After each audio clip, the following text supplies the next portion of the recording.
Kebijakan transmigrasi ini salah satu menjadi fokus pada kebijakan politik etis yang diterapkan pemerintah kolonial Belanda pada tahun 1901.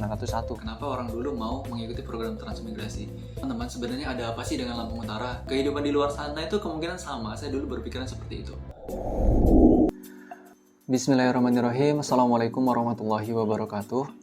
Alhamdulillah, berjumpa kembali dengan saya Zainal Fatoni.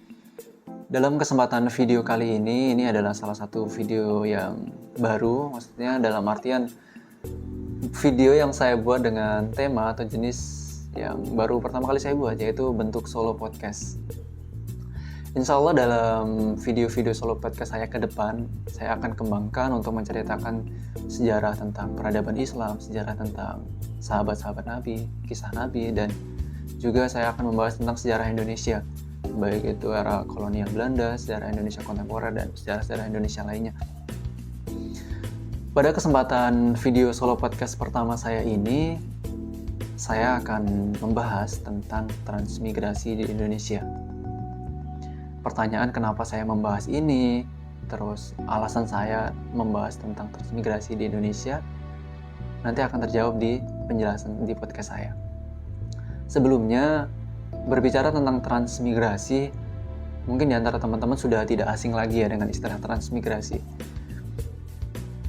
Yang menjadi pertanyaan, sebenarnya transmigrasi di Indonesia itu dimulai sejak kapan sih?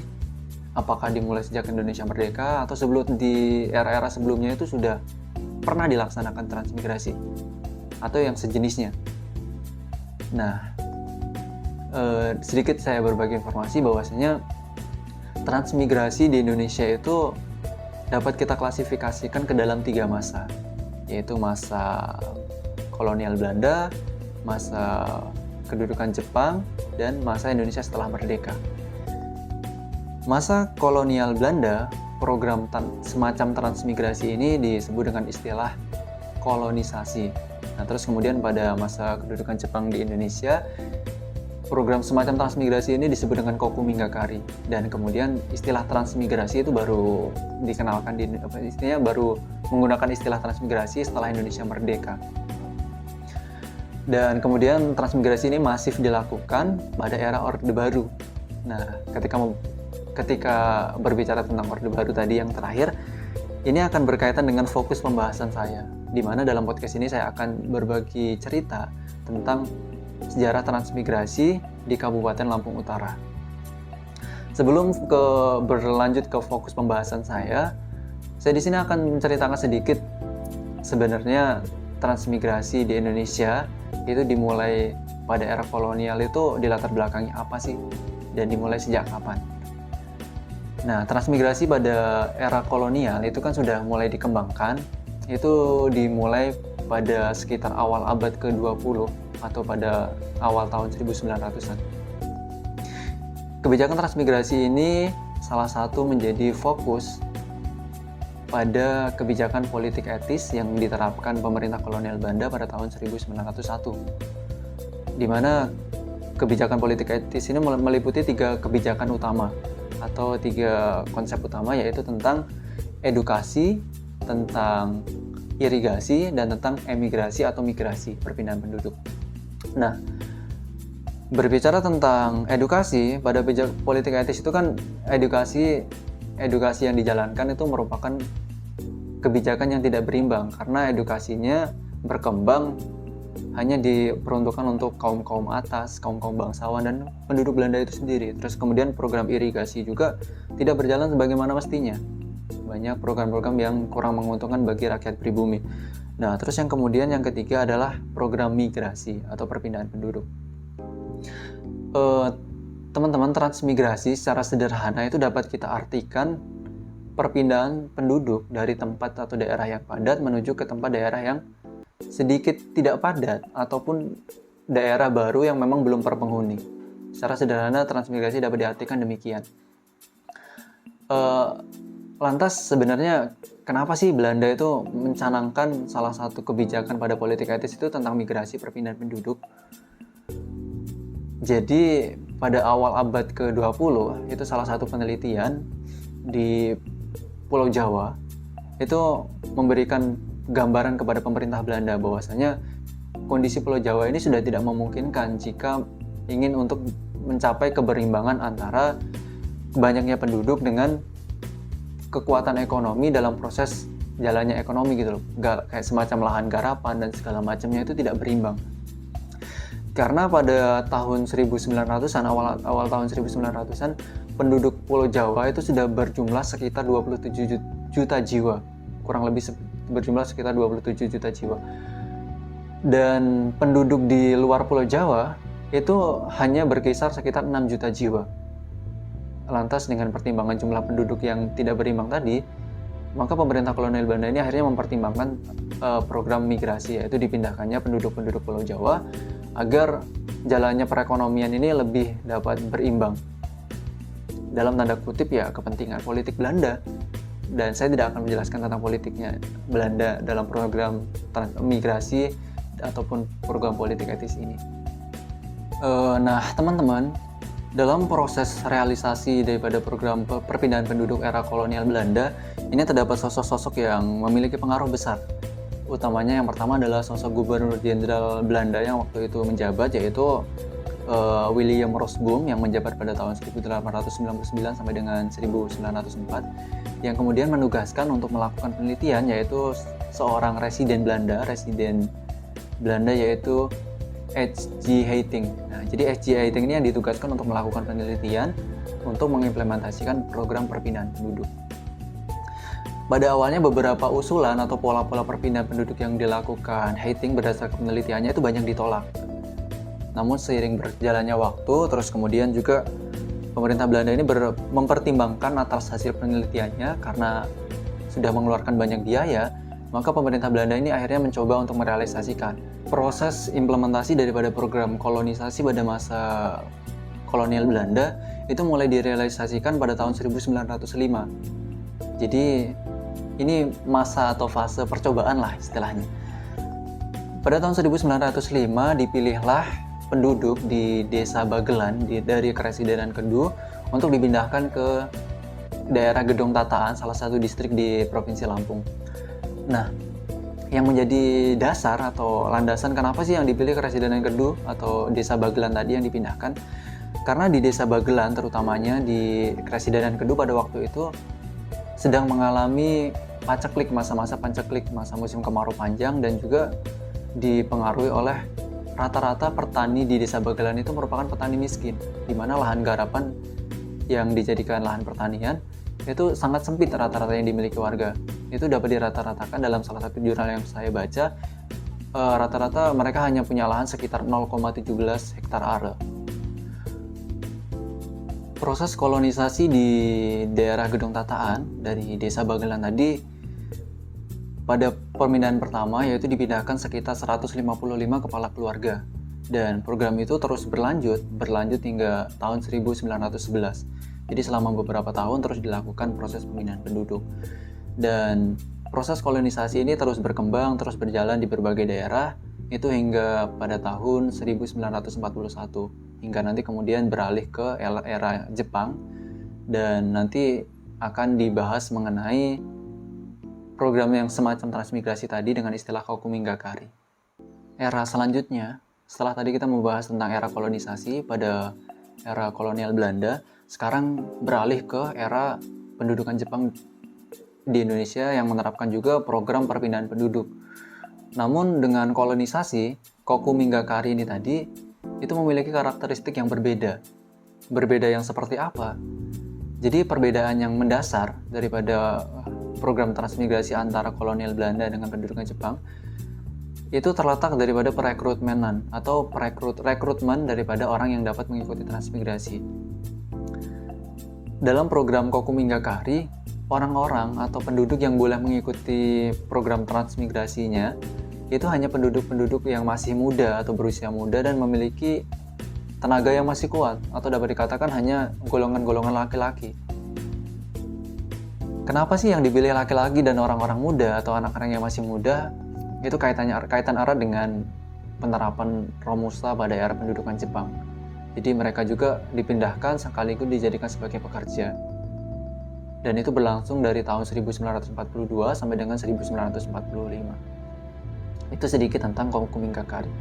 Dan selanjutnya kita akan membahas transmigrasi era pasca kemerdekaan hingga nanti kita akan berfokus ke transmigrasi di daerah Kabupaten Lampung Utara. Teman-teman, jadi sekarang kita sampai ke pembahasan mulai dikembangkannya transmigrasi pasca kemerdekaan. Jadi pasca kemerdekaan teman-teman, istilah kolonisasi, Kumingkakari ini diganti dengan istilah baru yaitu transmigrasi. Karena istilah-istilah yang tadi itu kan berbau kolonial dan berbau para penjajah lah istilahnya. Nah teman-teman, jadi tibalah sekarang masa atau era transmigrasi. Jadi transmigrasi di Indonesia pasca kemerdekaan itu dimulai pada tahun 1950. Tercatat bahwasannya dari tahun 1950 sampai dengan tahun 1954 program transmigrasi ini berhasil memindahkan penduduk dari Pulau Jawa itu berkisar sekitar 7.000 kakak kepala keluarga, yang kalau dihitung secara cacah jiwa itu berjumlah sekitar 25.000 penduduk. Nah, dalam catatan juga dikatakan bahwasanya hingga tahun 1958 program transmigrasi ini menghasilkan data statistik bahwasanya sekitar 60% saja penduduk transmigran tadi yang menetap di daerah penempatan transmigran. Yang lain kemana? Ini kan jadi pertanyaan. Jadi dalam data sekitar 4% itu para penduduk transmigran tadi beralih menjadi pegawai negeri sipil atau ke angkatan bersenjata seperti TNI Polri. Terus kemudian sekitar 26% para transmigran tadi memilih mencari peruntungan baru dengan pergi ke kota-kota untuk menjadi buruh, menjadi sopir, dan bekerja serabutan atau mencari pekerjaan baru di daerah perkotaan. Artinya kembali lagi ke Jawa, dan sekitar 10% banyak yang kembali ke daerah asalnya. Lantas kenapa sih terjadi demikian? Ini kan menandakan bahwasannya program transmigrasi di awal itu tidak berjalan dengan mudah gitu, karena banyak sekali tantangan, baik tantangan secara administratif, tantangan pembiayaan, terus tantangan pengembangan kehidupan. Walaupun pada dasarnya transmigrasi ini kan sudah disediakan dan difasilitasi oleh pemerintah, namun karena mengembangkan daerah baru dengan potensi baru dan proses adaptasi, maka membutuhkan waktu yang sedikit panjang. Terus kemudian berlanjutlah program transmigrasi terus ini, kemudian sampailah ke masa Orde Baru. Nah, tadi kan pada kurun waktu tahun awal, tahun 1950, salah satu tempat tujuan daripada transmigrasi ini Pulau Sumatera, yaitu daerah mulai dari Provinsi Lampung, Sumatera Selatan hingga sampai dengan Sumatera Barat dan wilayah-wilayah lainnya di Pulau Sumatera. Nah, pada era Orde Baru, transmigrasi ini mulai kembali menjadi salah satu tujuan atau kebijakan yang menjadi fokus dalam kebijakan repelita era Orde Baru. Salah satunya memfokuskan pada pengembangan daerah baru melalui program transmigrasi. Nah, ini juga menjadi salah satu fokus di mana Kabupaten Lampung Utara ini menjadi tempat tujuan transmigrasi. Di awal saya sempat menyinggung bahwasannya kenapa sih saya memilih topik tentang transmigrasi di video solo podcast awal saya ini. Jadi saya tuh sebenarnya saya pribadi nih ya, begitu tertarik dengan istilah transmigrasi ketika saya mulai menyadari bahwasanya transmigrasi dengan saya pribadi, dengan keluarga saya itu dekat, itu memiliki kedekatan secara emosional. Kenapa demikian? Karena dulu ketika saya masih sekitar berusia sampai dengan SD SMP lah, saya tuh tidak pernah berpikir jauh tentang kenapa sih di desa saya itu kok belum ada listrik.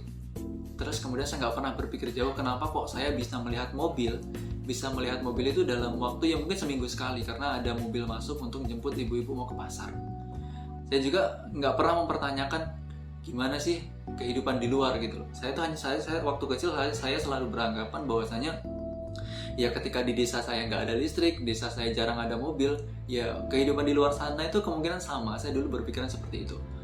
Hingga proses pendewasaan, jalannya waktu, mulai sadar nih ketika saya sekolah SMP dan mulai mengetahui dunia luar bahwasanya di tetangga desa saya saja ternyata listrik sudah ada. Mereka sudah lama menikmati listrik dan segala macamnya. Lantas saya tuh bertanya-tanya mulai dari situ, kenapa kok desa saya tertinggal sekali? Nah, timbullah pertanyaan-pertanyaan dan saya sempat bertanya kepada orang tua saya.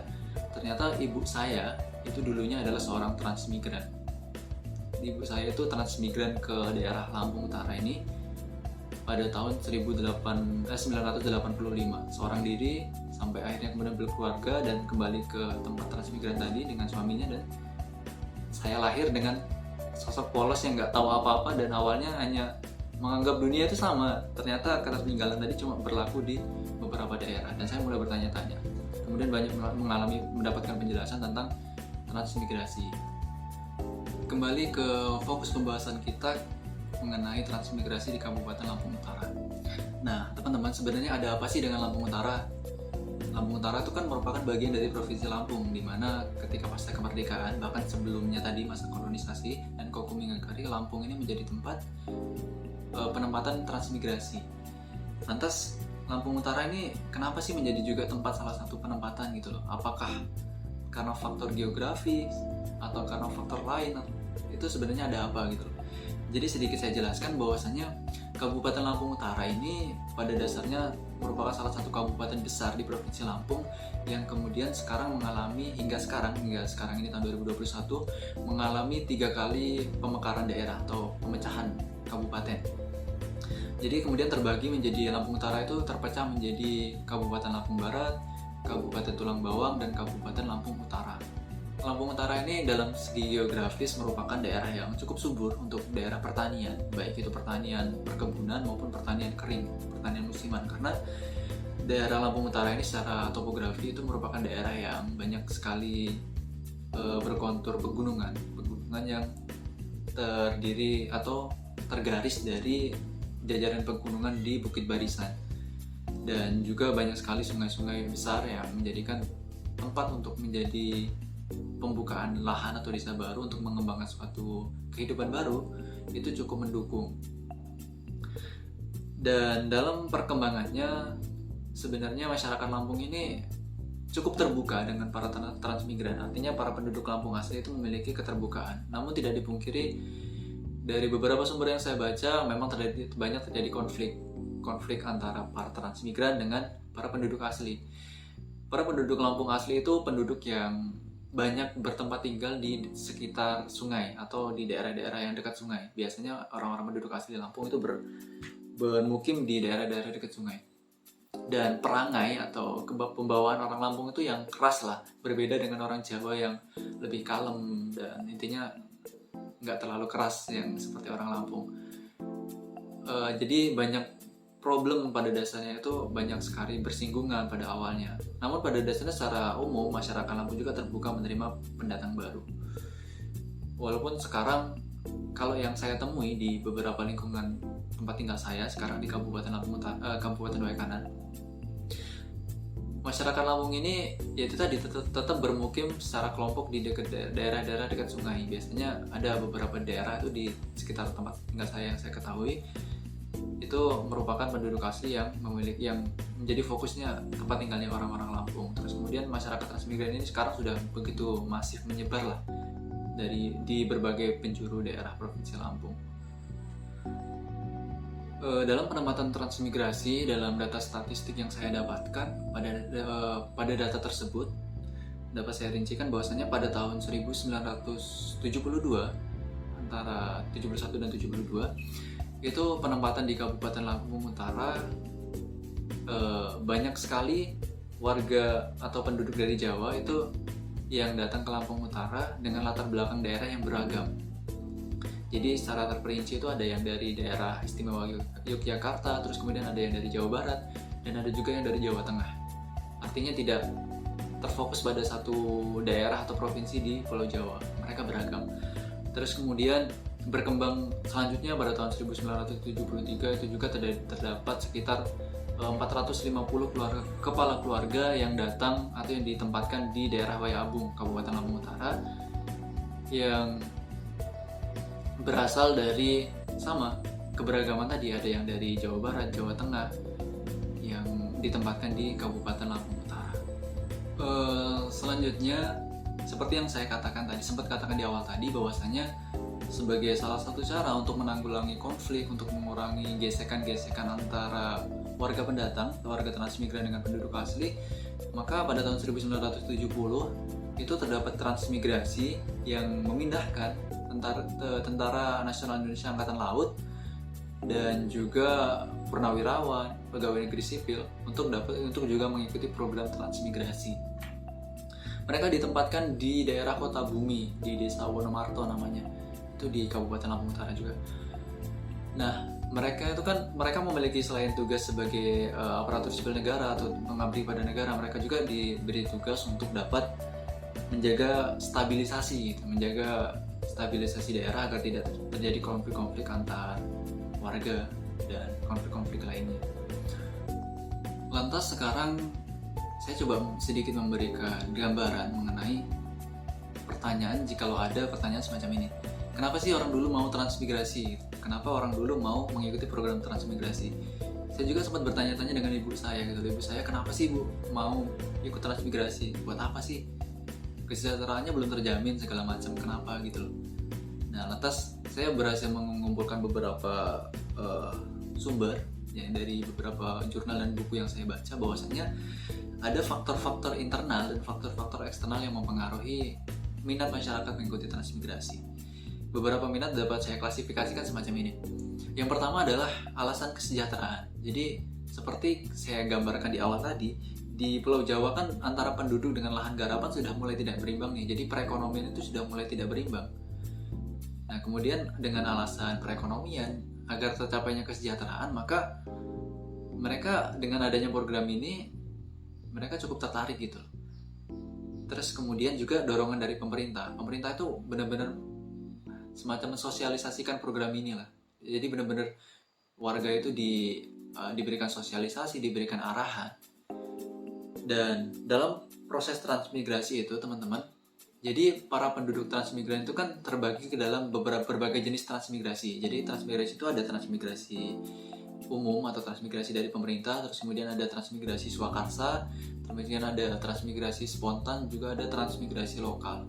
Nah, transmigrasi umum ini yang transmigrasi yang sepenuhnya dibiayai oleh pemerintah. Jadi pemerintah ini benar-benar bertanggung jawab mulai dari keberangkatan. Jadi sebelum berangkat itu cerita dari ibu saya ini langsung ini dan beberapa sumber yang saya baca, sebelum berangkat para calon transmigran ini tadi itu diberikan pelatihan, diberikan gambaran tentang daerah yang akan mereka tempati nanti, dan mereka diberi pelatihan-pelatihan untuk bertahan hidup lah, untuk mengembangkan daerah baru. Terus kemudian para transmigran ini juga difasilitasi dalam proses pemberangkatan dan sampai dengan penempatan. Setelah sampai di tempat penempatan, mereka mendapat berbagai fasilitas, mulai dari rumah para transmigran, walaupun ya cukup seadanya. Di desa saya itu ada salah satu rumah transmigran yang masih ada, tapi sekarang sudah dibongkar belum lama ini. Cukup sederhana, hanya berukuran sekitar mungkin 4x5 meter atau berapa, cukup hanya tersedia dari 2 kamar dan atapnya masih seng semacam itulah. Terus kemudian mereka mendapat lahan garapan itu 2 hektar. Terus kemudian mendapat bantuan secara berkala untuk proses bertahan hidup. Itu mulai dari alat pertanian, mendapatkan bahan kebutuhan pokok, juga mendapatkan fasilitas semacam fasilitas kesehatan dan fasilitas lain guna menunjang kesejahteraan para transmigran. Nah, tadi terus kemudian saking ibaratnya orang dulu tuh mendapatkan kesejahteraan baru itu menjadi cita-cita gitu loh. Terus kemudian mendorong dari cerita ke cerita, dari mulut ke mulut, kemudian banyak juga orang-orang yang tertarik. Bahkan itu tadi muncullah program transmigrasi swakarsa, di mana transmigrasi swakarsa ini benar-benar transmigrasi yang tanpa biaya pemerintah. Artinya pemerintah dalam proses mendatangkan transmigrasi ini tidak mengeluarkan biaya, mereka menanggung biayanya sendiri. Tapi ketika di tempat penempatan juga mendapat bantuan. Terus kemudian terdapat transmigrasi lokal, di mana misalkan di daerah Lampung Utara, di desa tertentu kok di situ dirasa kurang bagus tempatnya ataupun proses mengembangkan kehidupannya sulit, mereka biasanya juga melakukan transmigrasi lokal. Jadi pindah ke tempat transmigrasi masih di daerah yang sama, semacam itu. Dalam proses perkembangannya hingga tahun 1985 ke atas, jadi mulai tahun 1805 itu ke 1985, Lampung, khususnya Provinsi Lampung ini sudah tidak menjadi fokus penempatan transmigrasi. Jadi sudah sekarang beralih ke wilayah Sumatera Selatan, bahkan beralih ke Pulau Kalimantan, Papua untuk penyebaran penduduk secara luas di Indonesia. Mungkin cerita sedikit saya tentang transmigrasi saya cukupkan sampai di sini teman-teman. Jadi itu tadi kenapa kenapa saya cukup tertarik dengan transmigrasi gitu, karena memiliki kedekatan emosional dengan saya pribadi. Saya ketika mendapatkan jawaban-jawaban dari pertanyaan-pertanyaan saya cukup merasa, wah sebenarnya perjuangan banget ya hidup di tempat transmigrasi, dimana hidup di daerah baru, dihadapkan dengan penduduk baru, daerah baru, menuntut beradaptasi secara ganda gitu. Dan pada dasarnya tujuan pemerintah itu baik dari melalui program transmigrasi, walaupun memang proses menuju kemakmuran, kesejahteraan yang diharapkan atau dicita-citakan oleh warga yang mengikuti transmigrasi itu tidak instan. Artinya kesejahteraan, kehidupan yang lebih layak itu mereka dapatkan melalui proses yang panjang. Hingga sampai sekarang, alhamdulillah di lingkungan saya, di desa saya sekarang listrik sudah masuk. Intinya modernisasi dan proses penyetaraan dengan daerah-daerah lain itu sudah masif dilakukan, jadi sudah jarang daerah-daerah tertinggal. Sekarang wajah-wajah baru daerah transmigrasi itu sudah bukan daerah yang khas dengan ketertinggalan. Yang menjadi khas sekarang dari daerah-daerah transmigrasi di lingkungan saya itu adalah kemajemukan, keberagaman, dan toleransi menurut saya itu.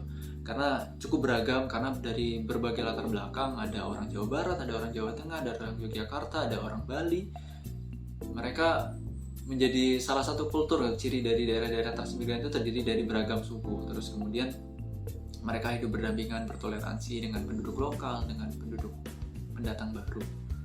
Dan sekarang menjadi kemungkinan yang alhamdulillah lebih baik kondisinya dan mendapatkan kesejahteraan. Mungkin itu teman-teman yang dapat saya bagikan melalui solo podcast pertama saya ini. Semoga dapat sedikit berbagi pengalaman yang baik, berbagi kebermanfaatan, dan insya Allah akan berlanjut ke pembahasan dan topik-topik lainnya untuk solo podcast selanjutnya. Terima kasih, saya Ari. Assalamualaikum warahmatullahi wabarakatuh. Terima kasih teman-teman.